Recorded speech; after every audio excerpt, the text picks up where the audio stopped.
All right, guys. So, I want to talk real quick on the changes coming to Diablo 4. For those of you that play the game or are on the fence about the game because of what you've heard in regards to the seasonal model and how the game is going so far, there are a lot of changes that are going to be coming up, and they've clarified some things in regards to how the seasonal model will work. For those of you that have not played a Diablo game before or a game similar like Path of Exile, in that regard. So these games have what's called a seasonal model. They instead of releasing expansions or continuous content like other MMO type games do, instead they opt for a seasonal model in which you will have to re-roll a character each time a new season starts in order to take part into the seasonal content. So for example, they add a new feature. It's only available to characters that were created for season 1 content only.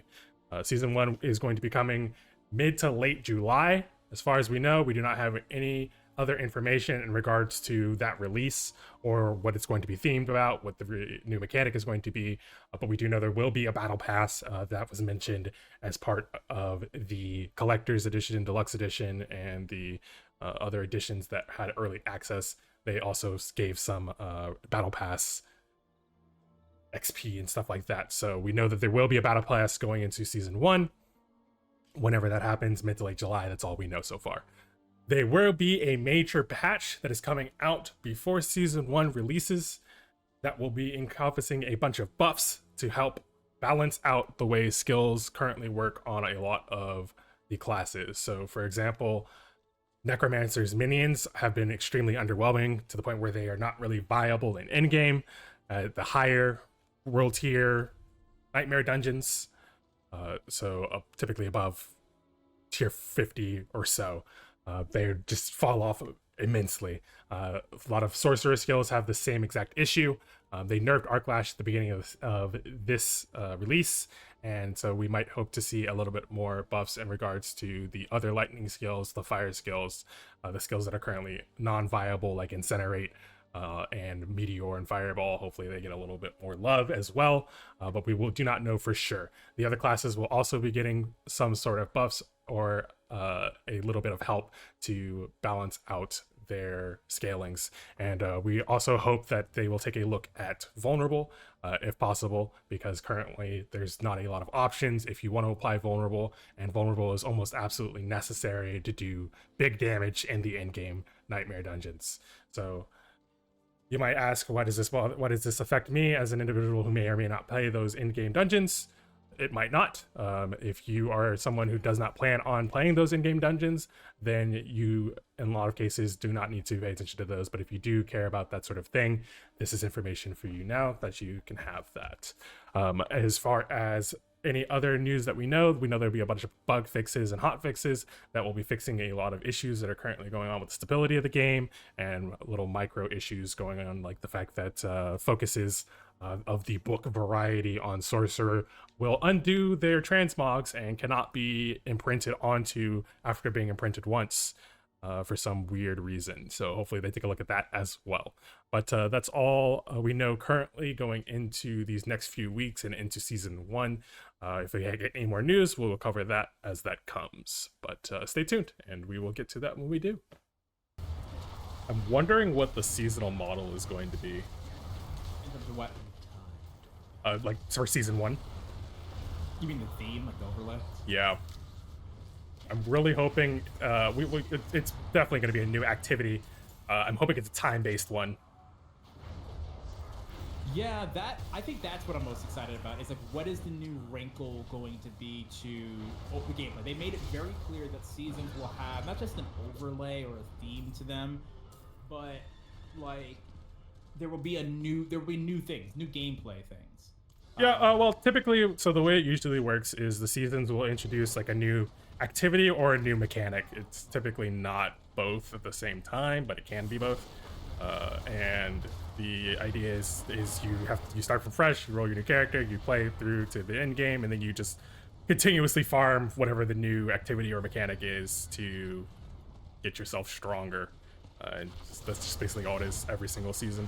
I'm hoping that with instead of getting some new mechanics in the first season, we get a new activity and hopefully a new section or a new delve to explore. That I doubt, but at least now I doubt. For at least season 1, like, I doubt that. Yeah, it's a dream. It's a dream. This man can dream. Let him dream. Let him dream, guys. Let him dream. Okay? Let me dream. I'm excited for new lore story. Yes, 100%. And we will be getting. There's a seasonal storyline that we know of. There's a seasonal storyline. It's supposed to all culminate in like a seasonal final challenge or boss or something. So we know that's coming. These are things I talked about in the initial video, but like we know those really things are coming. So hopefully this story. We get tier 5 too. Hopefully, I think that's expansion though. You think so, right? That's more expansion. I think tier 5 was supposed to be in already. You think so? Yeah, there's so there are, we know that item tiers exist. And we know for a fact that the static rolled gear can roll higher than the highest tier 4 like item tier can get. Because I'm pretty sure it was supposed to scale with another tier of gear. With the intention of there being sort of a level 100 tier, correct? Yeah. It would probably be between like 75 and 100. Or 85 and 100. Probably 85 and 100 more likely. I tend to agree, Muffin. Like, I'm happy to be wrong, but I'm thinking it's gonna. There definitely will be new things. I would be surprised at like some sizable dramatic change to the game. Sloppy, be good. Good night. For this first season, but you know what? I don't know. I'm just talking about my ass. I don't know. It could be something major. I doubt it. Yeah, I doubt it's going to be anything really, really big. Especially because we're going to have that major patch come out and people here soon. Are literally still getting used to the game as it exists now. You know what I mean? Well, I think the difference is that that's not really like in the past. In the past, the Zero season never really went very long. Getting used to the game was never really their prerogative. I think it just really depends on how much they're trying to cater to the new players. Which they are. I know they are. Wait, why is this one thing? Where is the, hold on, let me look at the map. Are we at the top of the yeah, okay. So let's look at the map. I would go as far as to say we would have had a longer season 0 if they really wanted people to get used to playing their characters and get used to the game. I was talking with some people on Reddit in regards to what they could do to make Renown more interesting. And I am of the proponent that if they moved where the locations of the waypoints and of the like not the main city waypoints but the in-between waypoints and the Lilith statues and consolidated side quests to be either more heavily weighted towards chain quests or just gave side quests in general a huge Renown buff and then took out a lot of the dreary ones, people would be more inclined to do Renown again and have a lot more fun with it. I would also say a buff to the XP of side quests. Yeah, well, either because as of right now, I've had like no intention of doing them.